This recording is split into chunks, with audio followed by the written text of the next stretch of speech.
دوستو انفو سی میں خوش آمدید۔ دوستو ریت کے اونچے اور لمبے ٹیلوں کی زمین، یہ علاقہ یمن اور عمان کے درمیان بکھرا ہوا تھا۔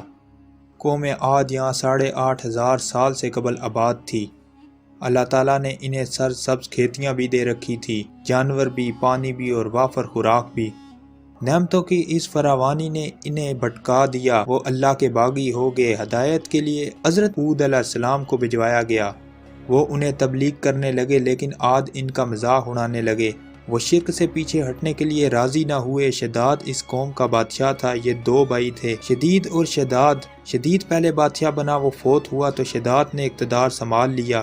وہ ایک وسیع سلطنت کا حکمران تھا، حکومت یمن سے عراق اور بعض روایات کے مطابق ایران تک پھیلی تھی۔ حضرت ہود علیہ السلام نے اسے بھی سمجھانے کی کوشش کی، لیکن اس کا دل بھی بند تھا۔ دونوں کے درمیان مکالمہ ہوا۔ شداد نے حضرت ہود علیہ السلام سے پوچھا، میں اگر ایمان لے آؤں تو مجھے کیا فائدہ ہوگا؟ حضرت ہود علیہ السلام نے فرمایا، تم پر جنت حلال ہو جائے گی۔ شداد نے پوچھا، جنت کیا ہے؟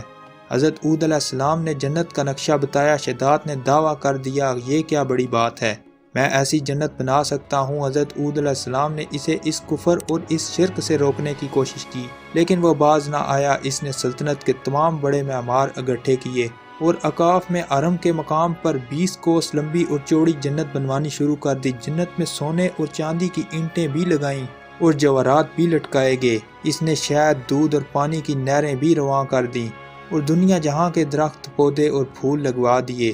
قوم عاد بلند ستونوں پر محلات بنانے کی ماہر تھی۔ شداد کی حرم جنت میں یہ فن عروج پر تھا۔ ریت کے ٹیلوں کے درمیان بلند ستون تھے اور ان ستونوں پر سونے اور چاندی کی عمارتیں کھڑی تھیں۔ شداد نے فیصلہ کیا تھا وہ جنت کی تکمیل کے بعد اس پر قدم رکھے گا۔ معماروں نے جب اسے جنت کی تکمیل کی اطلاع دے دی تو وہ تیار ہو کر اپنی فوج لیے جنت کو دیکھنے نکل پڑا۔ وہ جنت کے دروازے پر پہنچا، گھوڑے سے نیچے اترنے لگا۔ ابھی اس کا ایک پاؤں زمین پر اور دوسرا پاؤں گھوڑے کی رکاب پر تھا کہ ملک الموت آ گیا۔ شداد نے اس سے صرف جنت میں قدم رکھنے کی مہلت مانگی، لیکن فرشتے کا جواب تھا، اللہ تعالیٰ کا حکم ہے میں تمہیں تمہاری جنت میں قدم نہ رکھنے دوں۔ وہ بہت گڑ گڑایا، لیکن ملک الموت نے اس کی جان قبض کر لی۔ وہ زمین پر دوسرا قدم نہ رکھ سکا۔ شداد کی موت کے بعد حضرت جبرائیل امین نے چیخ ماری اور شداد کی جنت پوری زمین میں دھنس کر غائب ہوگی۔ شداد کا انجام قوم عاد کے لیے کافی تھا، لیکن جب انسان کی عقل پر غرور کا پردہ پڑتا ہے تو شداد ہو یا شدید، اسے کسی کا انجام دکھائی نہیں دیتا۔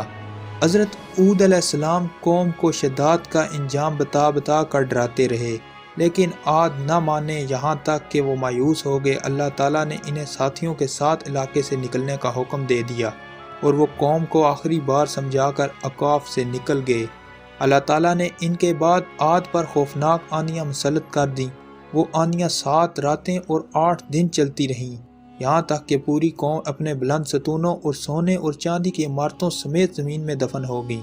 قوم عاد کا نشان تک نہ رہا، پوری وادی ریت کے صحرا میں گم ہو گئی۔ پانی کے ذخیرے بچے اور نہ ہی درخت، پودے، جانور اور کھیتیاں، صرف ریت کے لمبے اور اونچے ٹیلے بچ گئے۔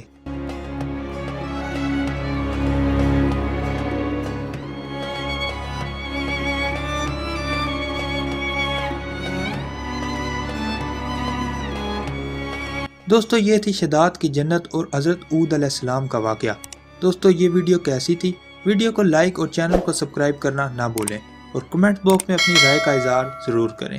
تب تک کے لیے ہمیں دیں اجازت۔ اللہ آپ کا حامی و ناصر ہو۔